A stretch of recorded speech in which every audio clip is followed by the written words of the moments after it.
The focus from last week was about the kingdom economics, its economy, and how this system was built for believers to prosper and have good success. He built in a system to eradicate debt and to get a fresh start, especially every 7 years. You can't find no other nation, no other kingdom with such wonderful governing instructions as these. Even as I study and meditate on the Torah day and night, I am still amazed of his Torah, his word. I pray not only for myself, but for everyone that is watching this video today and those in the future, that Yehovah will open all our eyes to the wonders of his Torah.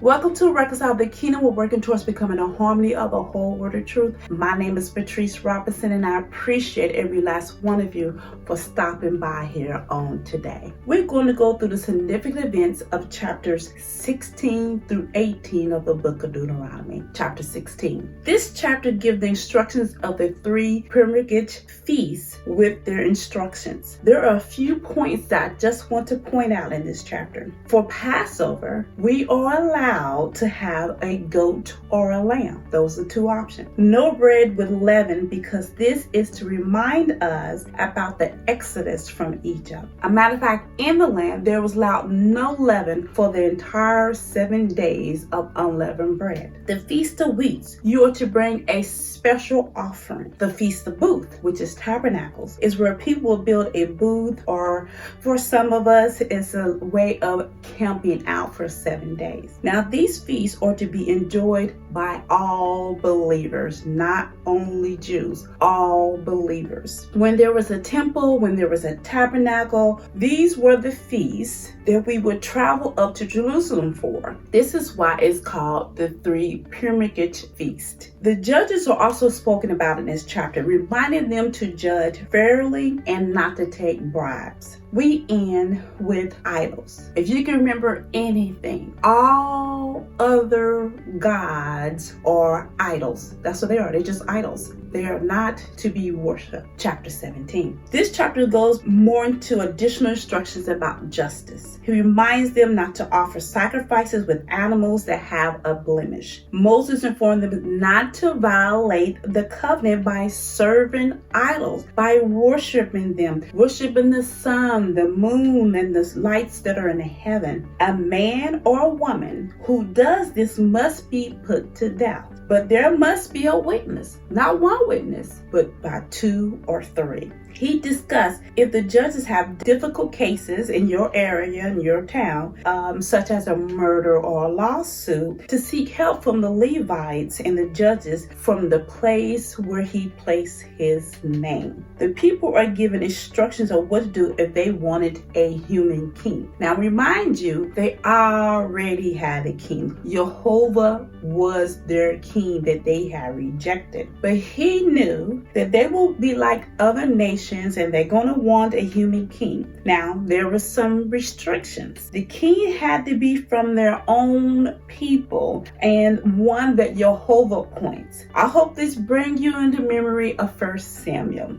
The king has to write his very own copy of the instructions of the Torah in the presence of a Levitical priest. This is also to bring you to the problem that we have in the New Testament with King Herod and his sons and their kingship. Chapter 18. Here we get more details and reminders of the Levitical portions of their inheritance, which was Yehovah. Yehovah was their inheritance for them to serve him. This chapter describes what portion actually go to the Levites. And then he goes into the detestable acts. I'm just going to read this. The detestable acts to Yehovah: anyone who makes his son or daughter pass through the fire, one who used divination, soothsayer, one who interprets omens or a sorcerer, or one who casts a spell, or a medium, or a spiritist, or one who consults the dead. These are the things that the other nation that they will destroy does, and you are not allowed to do this. You don't need to do this anyway. You have your Yehovah who speaks to you,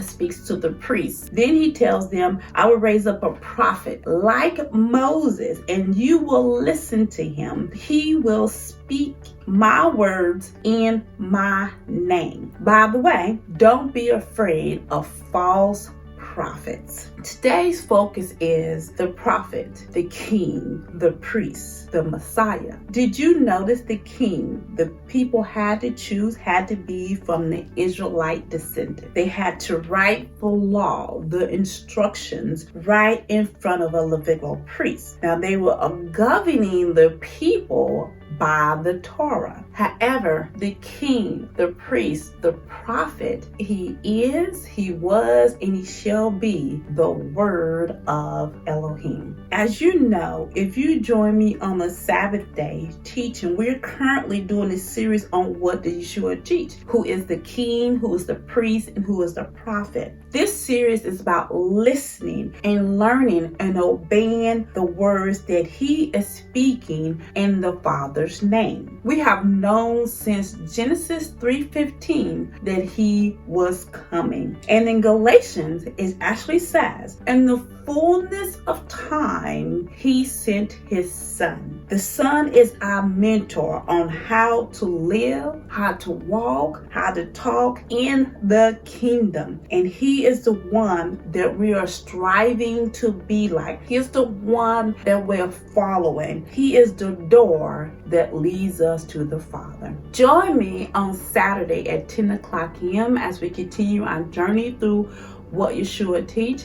And then join me next Tuesday for Torah Chat Points for chapters 19 through 21. As always, man does not live by bread alone, but every word that proceeds out of the mouth of Yehovah. Have a blessed rest of the week, and thank you for joining me.